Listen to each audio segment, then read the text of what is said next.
Good morning সকলকে, welcome everyone to my channel.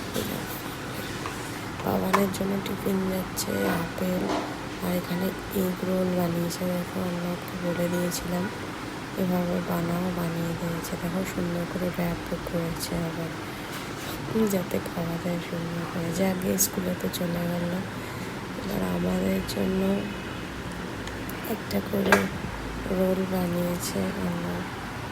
আর এখানে তো ফ্রুট জুস রয়েছে, পমেগ্রেনেটে, তো সেটাও খাওয়া হবে। আমিও বললাম আমাকেও একটা রোল দাও, আজকে আর দুধ খেতে ভালো লাগছে না। দুপুরে একটু রান্নাবান্না হয়েছে, ভাত হয়েছে, এখানে দেখো রাইস কুকার। আর বাবানকে তো আনতে গেছে অন্য স্কুল থেকে। এখানে কতগুলো লঙ্কা আমি ছাড়িয়ে রেখেছিলাম, ওই বোটাগুলো শুক্তো। তো ছোটোখাটো কাজ বসে বসে করতে পারি, তাও দাঁড়িয়ে করতে পারছি না। ফুলকপির একটা তরকারি হয়েছে এখানে, এটাও বলে দিয়েছিলাম, অন্য বানিয়েছে।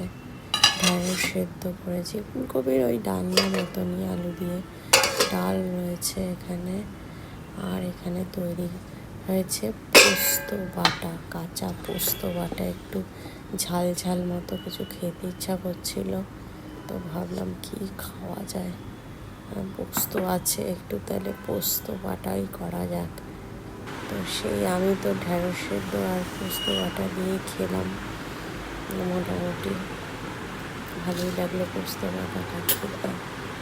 অনেকদিন পর, সচরাচর খাওয়া হয় না পোস্ত টোস্ত বাটাগুলো।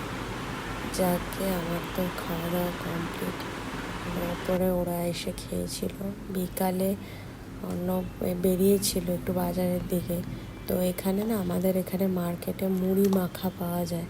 মুড়ি মাখা না, আমি কোনোদিনও, আমার খুব খেতে ভালো লাগে। মনে হয় যে ট্রেনে যখন আগে বেড়াতে যেতাম, মুড়ি মাখা উঠতো আলু সেদ্ধ দিয়ে, ছোলা দিয়ে, নারকেল দিয়ে। এখানে অবশ্য নারকেল দেয়নি, আবার চপও নিয়ে এসছে। দেখো, সে মুড়ি মাখা অনেক বছর পর আবার খেলাম। এত ভালো হয়েছিল মুড়ি মাখাটা, মশলা মুড়ি মাখা, খুব ভালো খেলাম। বাবানের এদিকে একটু ঠান্ডা ঠান্ডা মতো লেগেছে, বেচারার আবার 16ই সেপ্টেম্বর থেকে পরীক্ষা, তো সেই জন্য একটু পড়াশোনাও করতে হচ্ছে, কিছু করার নেই। ইচ্ছে না থাকলেও করতে হবে। সত্যি বাচ্চার প্রচুর প্রেশার স্কুলের। যাকে রাত্রের ডিনারে ওই গতকালের একটু ছোলার দরকার ছিল, ওরা খেলো। আমিও একটুখানি ছোলা নিয়েছিলাম, কিন্তু আর খেতে পারিনি। বরবটি ভাজা করেছিলাম আমার জন্য, আর একটা মিষ্টি আর রুটি। এই হচ্ছে রাতের ডিনার। চলো, ব্লগটা এখানে এন্ড করছি। ভালো লাগলে অবশ্যই একটা লাইক শেয়ার করে দিও। YouTube channel